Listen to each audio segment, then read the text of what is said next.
Okay जी, तो ये चीज तो आपको पता पड़ी गई होगी कि Redmi Note 15 सीरीज चाइना में ऑफिशियली लॉन्च कर दी गई है। 3 स्मार्टफोन्स इस सीरीज में डाले गए हैं, Redmi Note 15, Redmi Note 15 Pro and Redmi Note 15 Pro Plus। और इनमें से Redmi Note 15 Pro के बारे में आज सुबह में ही हमने बात करी है। अगर वो वाला वीडियो आपने नहीं देखा है एंड देखना चाहते हैं तो ऊपर आई बटन में लिंक दे रहा हूं, जाकर के चेकआउट कर लेना। क्या आपको उस स्मार्टफोन का वेट करना चाहिए या नहीं करना चाहिए, वो मैंने आपको उस वीडियो में बताया है। आज की वीडियो में हम बात करेंगे वेनिला Redmi Note 15 5G के बारे में। इस फोन में क्या तामझाम है, क्या माल मसाला है, स्पेसिफिकेशंस, फीचर्स, प्राइस पॉइंट, लगभग सारी चीजें हम डिस्कस करेंगे। एंड इस वीडियो में भी मैं आपको बताऊंगा कि क्या आपको Redmi Note 15 का वेट करना चाहिए, नहीं करना चाहिए। बस रिक्वेस्ट आपसे इतनी है कि एंड ऑफ द वीडियो अगर आपको वीडियो अच्छा लगे तो प्लीज वीडियो को लाइक जरूर से कर देना। एंड चैनल पर अगर आप नए हैं, चैनल को अभी तक सब्सक्राइब नहीं किया है, एंड गाइस अगर ऐसी ही टेक न्यूज में आपका इंटरेस्ट है तो प्लीज चैनल को सब्सक्राइब भी कर लेना। बात करते हैं फोन के बारे में, स्टार्ट करेंगे फोन के बिल्ड क्वालिटी एंड डिजाइन से। बिल्ड क्वालिटी प्लास्टिक है गाइस, प्लास्टिक का बैक आपको मिलता है, प्लास्टिक का फ्रेम आपको दिया गया है, ग्लास फ्रंट आपको मिलता है। फ्रंट में आपको Xiaomi के ड्रैगन क्रिस्टल ग्लास का प्रोटेक्शन देखने के लिए मिलता है। फोन जो है स्लिम है, लाइट वेट है, बिल्ड क्वालिटी फोन की अच्छी है। डिजाइन की अगर बात करें तो डिजाइन में कुछ नया आपको नहीं मिलेगा भाई। बैक पैनल से अगर आप देखेंगे वही सेंटर में कैमरा कटआउट है, जहां पर 2 कैमरास की हाउसिंग है, साथ ही में LED फ्लैश आपको दिया गया है, Xiaomi की ब्रांडिंग आपको मिल जाती है। फ्रंट में अगर आप देखेंगे सेंटर पंचोल के साथ में डिस्प्ले दिया गया है, क्वाड कर्व डिस्प्ले है, पतली सी आपको चेन मिलती है। एंड कलर्स की अगर बात करें तो 3 कलर ऑप्शंस आपको मिलेंगे, ब्लैक, ब्लू एंड व्हाइट। तीनों दिखने में अच्छे हैं, लेकिन फोन पुराना ही लगता है भाई, क्योंकि लास्ट ईयर भी ऐसा ही था। डिजाइन में कोई आपको चेंजेस देखने के लिए नहीं मिलते हैं, डिजाइन वही पुराना वाला आपको दिया जाएगा। एंड बिल्ड क्वालिटी भी आपको ठीक ठाक मिलती है। डिस्प्ले की अगर बात करेंगे 6.77 इंचेस का यहाँ पर आपको डिस्प्ले दिया गया है, बड़े साइज का डिस्प्ले है guys. Single hand usage difficult रहेगा, इन हैंड फील थोड़ा सा बल्की रहेगा, थोड़ा सा वाइड ग्रिप रहेगा एंड 2 हाथ से ही आपको यूज करना पड़ेगा। 6.77 इंचेस का जो डिस्प्ले है, यहाँ पर आपको फुल HD प्लस रेजोल्यूशन मिलेगा एंड 12 बिट का OLED पैनल दिया गया है। 12 बिट का पैनल है, मतलब 68 बिलियन कलर्स आपको मिलेंगे। कलर डेप्थ आपको बढ़िया मिलेगी, व्यूइंग एंगल्स अच्छे रहेंगे, कंटेंट वॉचिंग में मजा आएगा। 388 ppi की पिक्सल डेंसिटी है, डेंस डिस्प्ले रहेगा, डिटेल्स आपको अच्छी देगा, वाइड वाइन L1 का सर्टिफिकेशन रहेगा, तो Amazon Netflix पर भी आप HD में कंटेंट देख पाएंगे। हालांकि HDR सर्टिफाइड डिस्प्ले नहीं रहने वाला है, नॉर्मल डिस्प्ले रहेगा। सो कंटेंट वॉचिंग के लिए डिस्प्ले ओके है। ब्राइटनेस की बात करेंगे 3200 निट्स की आपको ब्राइटनेस मिलेगी। पीक ब्राइटनेस है, मतलब विजिबिलिटी का इशू नहीं रहेगा भाई, इंडोर विजिबिलिटी, आउटडोर विजिबिलिटी दोनों बढ़िया रहने वाली है। प्लस 120 हर्ट्ज का आपको रिफ्रेश रेट मिलेगा, तो स्मूथनेस भी आपको अच्छी मिलेगी। डिस्प्ले क्वालिटी अच्छी है गाइस, डिस्प्ले क्वालिटी में आपको शिकायत नहीं आएगी। परफॉर्मेंस की अगर बात करेंगे, इस फोन के अंदर दिया गया है Qualcomm Snapdragon 6 Gen 3 chipset.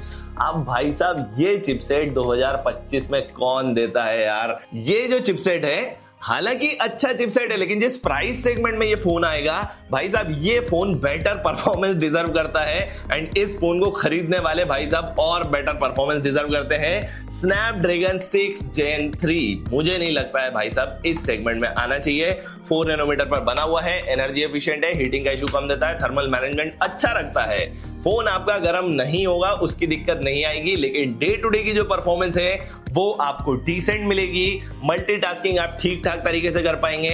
Gaming अगर आपको करनी है तो भूल जाओ भाई, मतलब बहुत ही ज्यादा कैजुअल गेमिंग अगर आपको करनी है तो इस फोन को आप यूज कर सकते हैं। 40 FPS से ऊपर की गेमिंग नहीं मिलेगी, ड्रॉप्स भी आपको मिलेंगे, फ्रेम ड्रॉप्स रहेंगे, लैग्स रहेंगे, सारी चीजें रहेगी।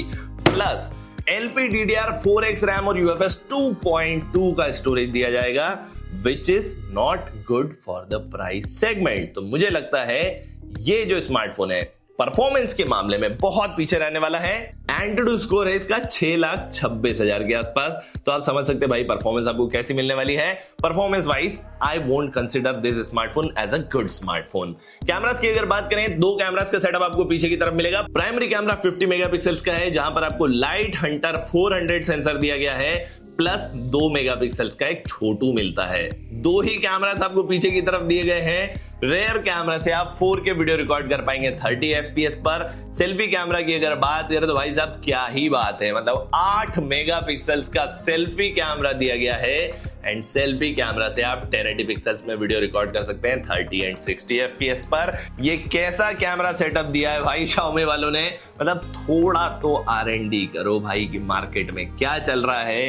मार्केट में लोग बाग भाई साहब फ्रंट बैक दोनों में 4K दे रहे हैं, यहाँ पर 8 मेगापिक्सल्स का सेल्फी कैमरा है, वो भी 1080p की रिकॉर्डिंग के साथ में। तो मुझे लगता है कि कैमरा मॉड्यूल इस फोन का बहुत वीक है, कैमरा में आपको डेफिनेटली शिकायत आएगी। बैटरी की अगर बात करेंगे तो 5800 mAh की बैटरी दी गई है। अब 5800 mAh की बैटरी को आप बहुत ज्यादा बड़ी बैटरी आज की तारीख में कंसीडर नहीं कर सकते हैं, क्योंकि Realme वाले तो भाई साहब 10,000 mAh का बैटरा लेकर के आने वाले हैं। तो 5800 mAh की बैटरी कंपैरेटिवली छोटी लगती है। एटलीस्ट 6500 mAh की बैटरी इस फोन के अंदर होनी चाहिए थी।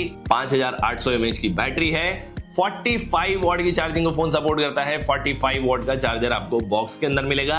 अब भाई साहब 45 वॉट से आप काम चला भी सकते हैं, लेकिन थोड़ा सा अगर ग्रीडी होके सोचा जाए एंड कंपटीशन देखा जाए तो यहाँ पर 67 वॉट की चार्जिंग होना चाहिए थी।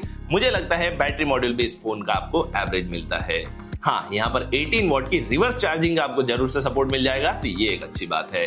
चार्ज करने के लिए टाइप सी वाला पोर्ट मिलेगा। 3.5 mm जैक इस फोन के अंदर नहीं दिया गया है। सिक्योरिटी, प्राइवेसी एंड सेंसर्स की अगर बात करेंगे, अंडर डिस्प्ले फिंगरप्रिंट स्कैनर आपको मिलेगा, फेस अनलॉक का ऑप्शन दिया गया है एंड शूटर पुटर इधर उधर के तकरीबन सारे सेंसर्स आपको मिलेंगे, आईआर ब्लास्टर वगैरह सारी चीजें आपको मिलेगी।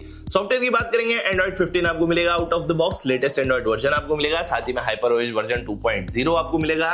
मुझे लगता है सॉफ्टवेयर का एक्सपीरियंस डिसेंट रहेगा।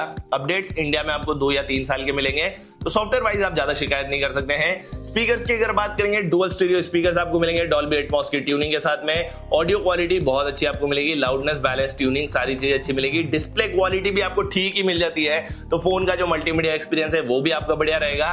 प्लस कार्ड स्लॉट की अगर बात करें तो कार्ड स्लॉट यहाँ पर हाइब्रिड वाला दिया गया है, मतलब जहां पर 2 नैनो सिम आप लगा सकते हैं या फिर एक सिम कार्ड हटा करके मेमोरी कार्ड लगा सकते हैं। स्पेसिफिकेशंस अगर देखें तो स्पेसिफिकेशंस अच्छे हैं। प्राइस अगर मैं आपको बताऊं, ये जो स्मार्टफोन है चाइना में 4 वेरिएंट्स में लॉन्च हुआ है, 6+128, 8+128, 8+256, 12+256। 4 वेरिएंट्स में लॉन्च हुआ है। इंडिया में 3 वेरिएंट्स में आएगा, 6+128 बेस वेरिएंट रहेगा। चाइनीज प्राइस है 999 चाइनीज युआन, 999 चाइनीज युआन।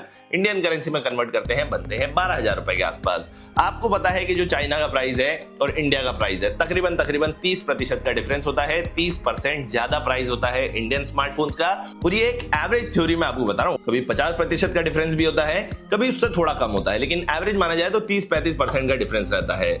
मेरे हिसाब से जो स्पेसिफिकेशंस है, ये जो स्मार्टफोन है इंडिया में ही भाई 12,000 के प्राइस पॉइंट पर आना चाहिए, तो आप समझ सकते हो कि 12,000 के प्राइस पॉइंट पर तो नहीं आएगा। एटलीस्ट 30% का डिफरेंस तो आपको मिलने ही वाला है। 30% का अगर आपको डिफरेंस मिलता है तो ये जो स्मार्टफोन है 16,000 के आसपास इंडिया में जा सकता है। 6+128 16,000, आई वुड से इस स्मार्टफोन का वेट आपको बिल्कुल नहीं करना चाहिए। और 16,000 तो मैंने बहुत कम बताया भाई, ये जो स्मार्टफोन है इंडिया में जब आएगा ना, तो मुझे लगता है 16,000 से भी ऊपर ही लॉन्च किया जाएगा। ऑफर्स वगैरह के साथ में 16 पर आपको मिल सकता है, लेकिन Xiaomi वाले भाई साहब अच्छे स्मार्टफोन्स इंडिया में लॉन्च नहीं करते हैं, प्राइस भी काफी खराब रखते हैं। एंड मुझे नहीं लगता है कि Xiaomi की Redmi Note 15 सीरीज इस बार भी अच्छा प्रदर्शन करने वाली है। I would consider Realme 15 series more than Redmi Note 15, और फिर iQOO, Motorola, लावा, ये सारी चीजें तो बेटर है ही सही। तो मुझे लगता है इस स्मार्टफोन का आपको वेट नहीं करना चाहिए। लेकिन आप मेरे को कमेंट करके बताओ भाई कि आपके क्या विचार है इस फोन के बारे में, कैसा लगे स्पेसिफिकेशंस, कैसा लगे फीचर्स, क्या ये स्मार्टफोन आप खरीदना पसंद करेंगे? कमेंट करके अपनी राय जरूर से बता देना। वीडियो अगर अच्छा लगा है तो प्लीज वीडियो को लाइक जरूर से कर देना, अपने दोस्तों के साथ शेयर कर देना। चैनल को अगर आपने अभी तक सब्सक्राइब नहीं किया गाइस तो प्लीज मेक श्योर कि आप चैनल को सब्सक्राइब करें, बेल नोटिफिकेशन आइकन को प्रेस करें, ऑल वाला ऑप्शन सिलेक्ट करें ताकि हमारे फ्यूचर वीडियोस के नोटिफिकेशन पहुंचे आपको तुरंत से। This is Yash signing off, bye bye.